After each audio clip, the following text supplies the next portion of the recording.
the soul. Before the world touched your mind, before fear entered your nervous system, before pain taught you to hide pieces of yourself, there was light, not metaphorical light, living light, ancient, silent, eternal. A flame placed within you before you were born into flesh. And deep inside your being, that flame still remembers God. The soul is not merely psychology. It is not merely memory. It is not merely identity. The soul is a sacred fragment of the infinite breathing through human form, a divine spark wrapped in bone, blood, emotion, and time. And the moment you turn inward with true sincerity, you begin approaching the temple. The temple of the soul is not found in a church, a mountain, or a holy city. It is hidden behind the veil of the human heart. Its doorway opens when the ego becomes exhausted from pretending, when the masks crack, when the illusions collapse, when suffering finally humbles the false self enough to kneel before truth. Only then does the inner gate begin to open. Inside this temple, silence speaks. Light moves like intelligence. Love feels alive. You begin to sense that your consciousness is not isolated, but connected to something immeasurably vast. A living presence, a divine field, an infinite mind woven through all creation. And suddenly prayer is no longer words, it becomes resonance. You realize the ancients were not worshipping outside themselves. They were entering the sacred chamber within, the kingdom within, the Christ within, the divine flame within. Every wound becomes holy once it is brought into awareness. Every tear becomes sacred water. Every shadow becomes an initiation into deeper light. Because the soul was never trying to punish you. It was trying to awaken you. The deeper you walk into this temple, the more illusion falls away. You stop identifying with the temporary self. You stop worshiping status, validation, and fear.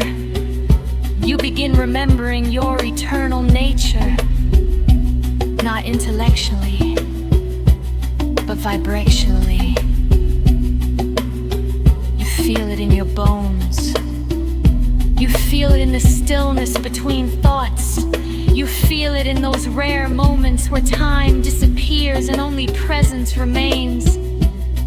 This is why so many people feel empty.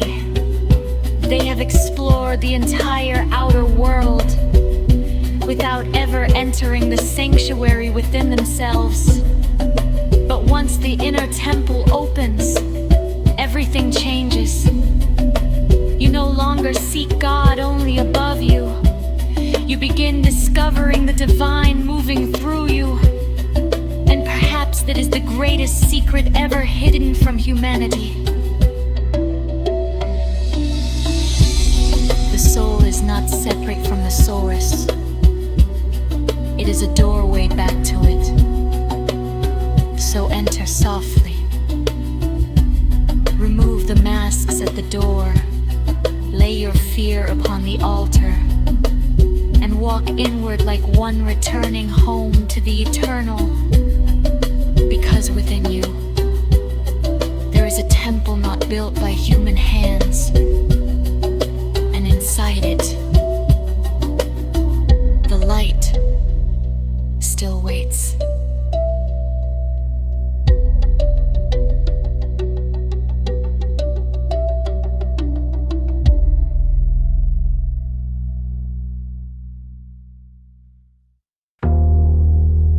You never know what someone is carrying. The person who smiles at you in passing might be in the middle of the hardest season of their life. The one who shows up calm and present might have spent the entire night in pieces. The one who speaks gently to everyone around them might be holding a grief so heavy that most people would have collapsed under it long ago. Strength is not always loud. In fact, the deepest strength rarely is. There's a kind of person who has been through enough that they could justify bitterness, coldness, hardness, who has earned the right by the world's logic to close off and protect themselves with walls. And instead they choose softness, not because they are unaware of the pain, but because they have made a conscious decision about who they want to be in spite of it. This is one of the rarest forms of character a human being can develop. The Stoics called it equanimity, the ability to remain steady regardless of what the inner or outer landscape is doing. The mystics called it the peace that passes understanding. Jung called it integration, the capacity to hold the full weight of one's experience without being destroyed by it or defined by it. Gentleness in a person who has suffered is not naivety. It is a choice made again and again, often in moments no one will ever see. If you know someone like this, honor them. And if you are someone like this, know that the softness you have maintained through everything you have carried is not weakness. It is one of the most powerful things about you.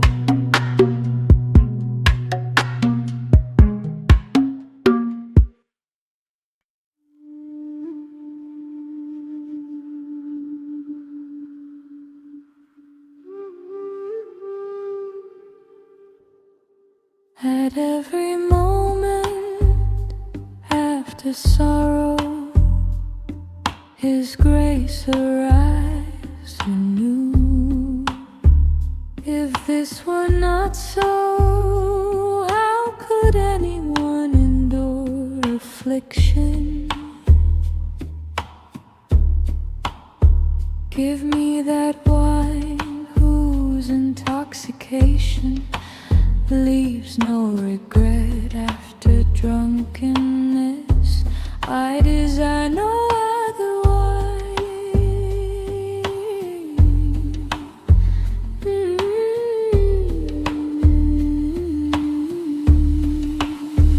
We are the reed field, He is the fire. We await burning. This reed field is nourished by that fire. Through it, it becomes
Few creatures appear as consistently across world mythology as the dragon.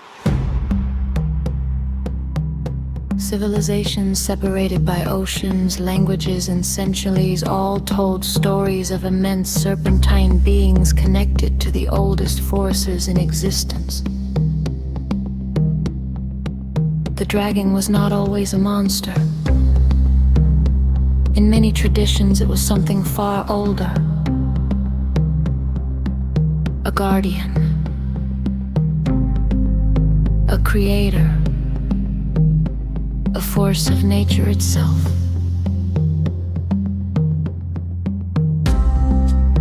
In Norse mythology, the dragon Nithugr gnaws at the roots of Yggdrasil, the world tree existing at the boundary between creation and destruction. It is not merely evil, it is part of the cosmic cycle itself. In Mesopotamian myth, the primordial sea dragon Tiamat embodies the chaotic waters that existed before the world was formed. From her body, the heavens and earth are created. The dragon here is not an enemy. It is creation before order.